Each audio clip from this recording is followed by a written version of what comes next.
Hello, my name is Christina Staggs, and the DMS 207 presentation topic I'll be covering today is primary liver carcinoma. In this presentation, I will cover the different types, subtypes, risk factors, signs and symptoms, tests and treatments, and sonographic appearances of various types of liver carcinoma. Types and subtypes.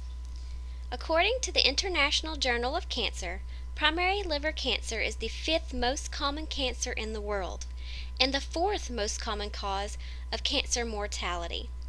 There are two main types of liver cancers, primary and secondary. Primary liver cancer is cancer that originates within the liver, whereas secondary liver cancer is cancer that originates in another region of the body and migrates into the liver. This presentation will focus on primary liver cancer and some of its many types. While there are two main types of primary liver cancer, there are several subtypes. The major subtypes are as follows: cholangiocarcinoma, angiosarcoma, hemangiosarcoma, hepatocellular carcinoma, and hepatoblastoma. Cholangiocarcinoma, otherwise known as bile duct cancer, is a rare disease where cancer cells form in the bile ducts. There are two types of bile duct cancer, intrahepatic cholangiocarcinoma and extrahepatic cholangiocarcinoma. These types are broken down into the location within the bile duct that they are found. Intrahepatic cholangiocarcinoma is found inside the liver, whereas extrahepatic cholangiocarcinoma is found in the hilum and distal regions of the bile duct. Angiosarcoma and hemangiosarcoma are cancers that begin in the cells lining the blood vessels of the liver. The American Cancer Society states that these tumors grow very quickly and are usually too widespread to be removed surgically by the time they are found. Chemotherapy and radiation therapy may help to slow the disease, but these cancers are usually very hard to treat. Hepatoblastoma is the most common type of childhood liver cancer, usually affecting children 3 years of age and under. According to the American Cancer Society, with proper diagnosis, chemotherapy, and/or surgery, 2/3 of children with these tumors are successfully treated.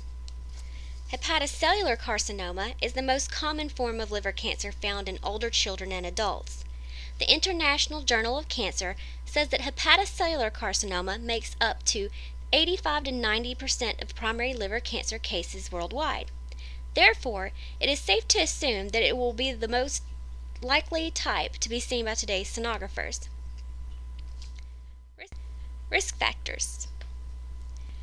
Risk factors for hepatocellular carcinoma include the following conditions. Gender. Hepatocellular carcinoma is much more commonly found in males than females. Ethnicity. In the United States, hepatocellular carcinoma is more likely to be found in Asian Americans and Pacific Islanders. Hepatitis.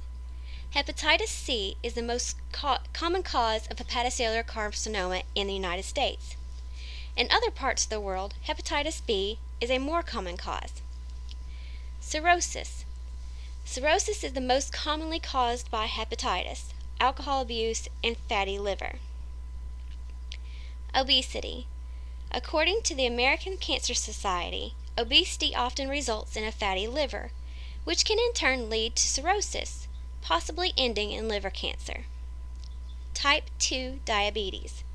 The American Cancer Society also states that patients with type 2 diabetes generally have other risk factors such as alcohol abuse, hepatitis, and more commonly have a tendency towards obesity, which, as stated before, can lead to other liver issues.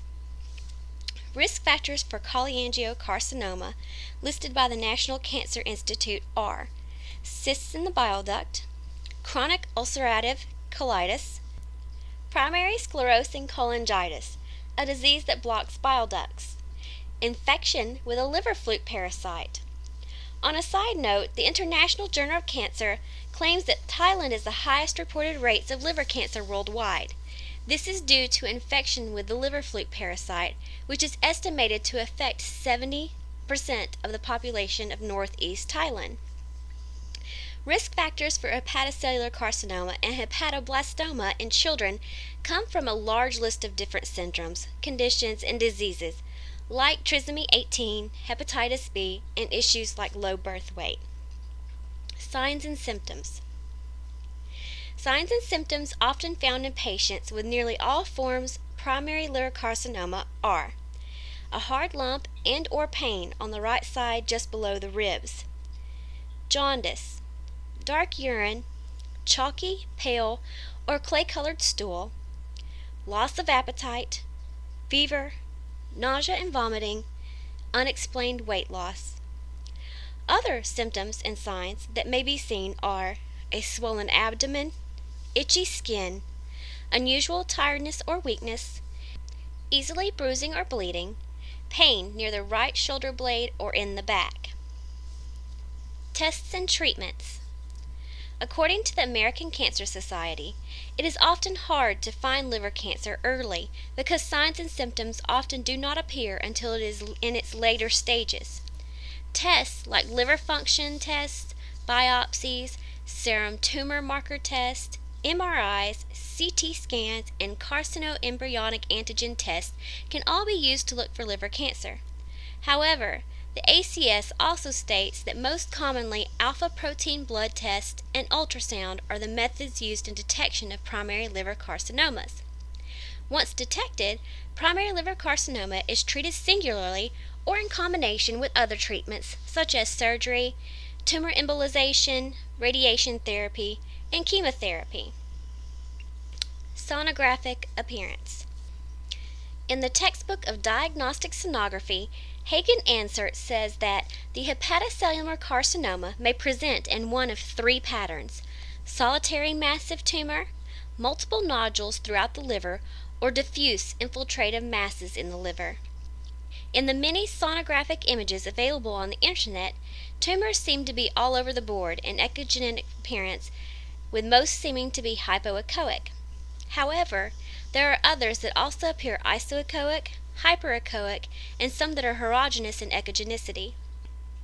However, most websites I've researched seem to agree that it is a good idea to use contrast, if available, when evaluating for primary liver carcinoma. This concludes my DMS 207 poster presentation of primary liver carcinoma. Thank you and have a great day.